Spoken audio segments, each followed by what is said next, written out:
ओम शांति। 14 अप्रैल 2026 के बाबा के मधुर महावाक्य। बाबा कहते, मीठे बच्चे, देवता बनना है तो अमृत पियो और पिलाओ। अमृत पीने वाले ही शिष्टाचारी बनते हैं।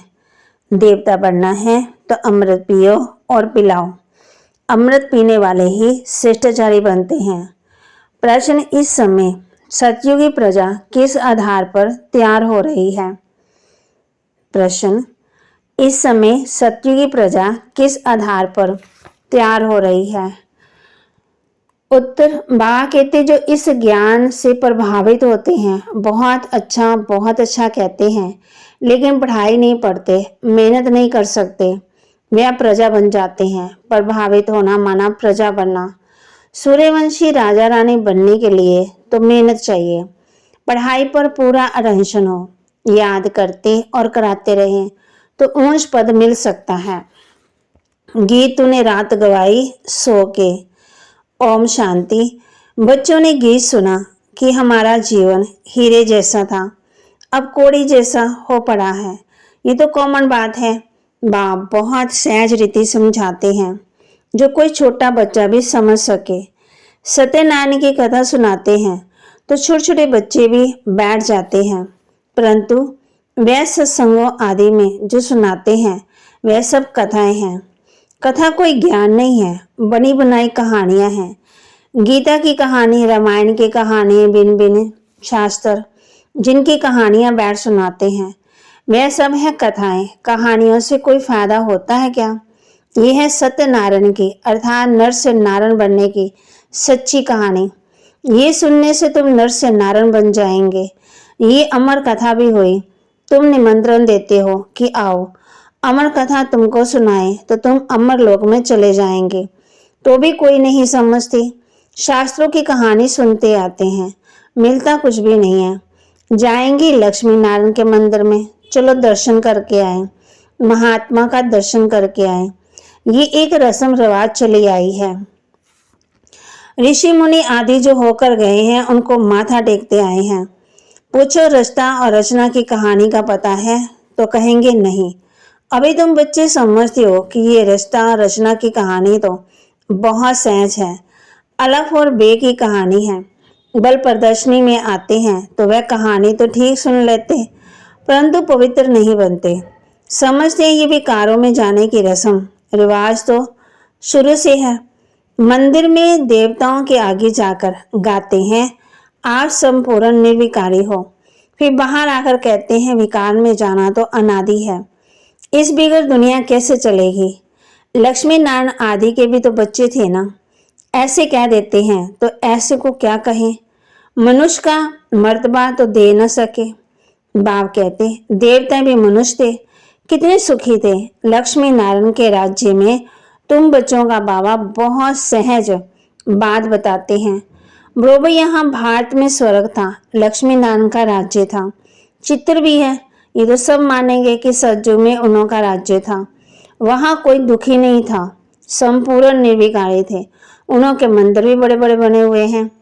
उन्हों को 5000 वर्ष हुए हैं, अभी वह नहीं है। अभी तो कलयुग का अंत है। मनुष्य आपस में लड़ते झगड़ते रहते हैं।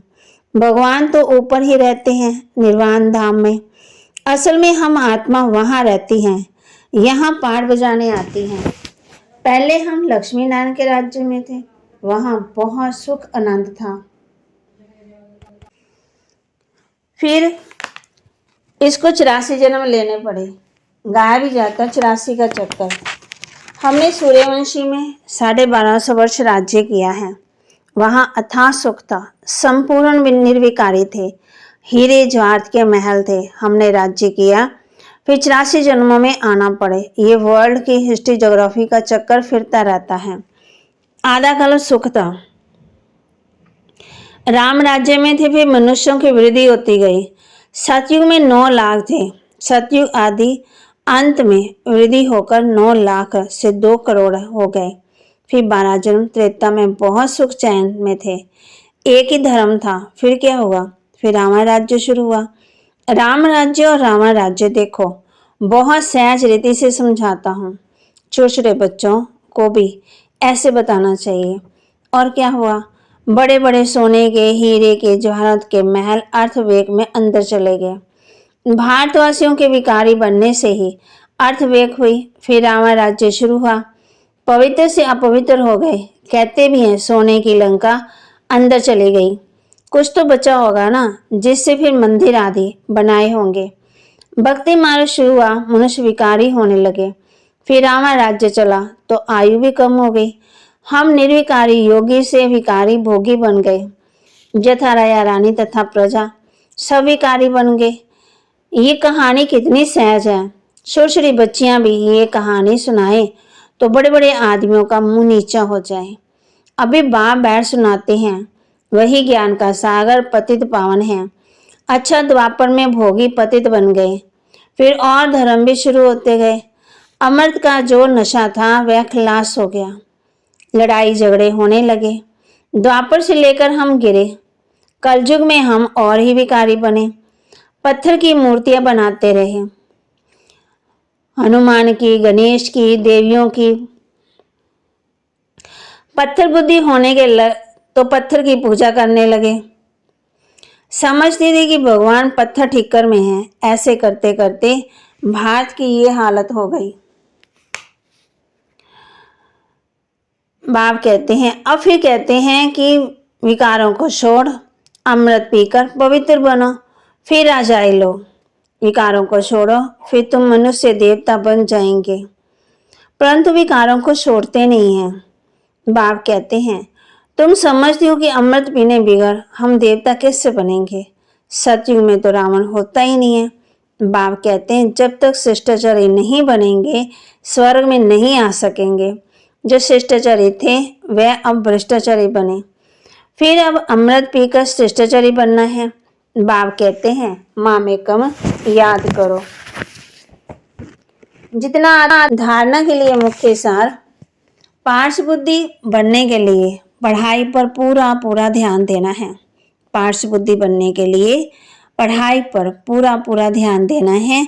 श्रीमत पर पढ़ना और पढ़ाना, हद की शाहूकारी का नशा, फैशन आदि छोड़ इस बेहद सेवा में लग जाना है। श्रीमत पर पढ़ना और पढ़ाना, हद की शाहूकारी का नशा छोड़, फैशन आदि को छोड़ इस बेहद सेवा में लग जाना है। Hear no evil, see no evil, ना बुरा देखना, ना सुनना, ना बोलना, ना करना। कोई भी व्यर्थ बातें नहीं करनी है।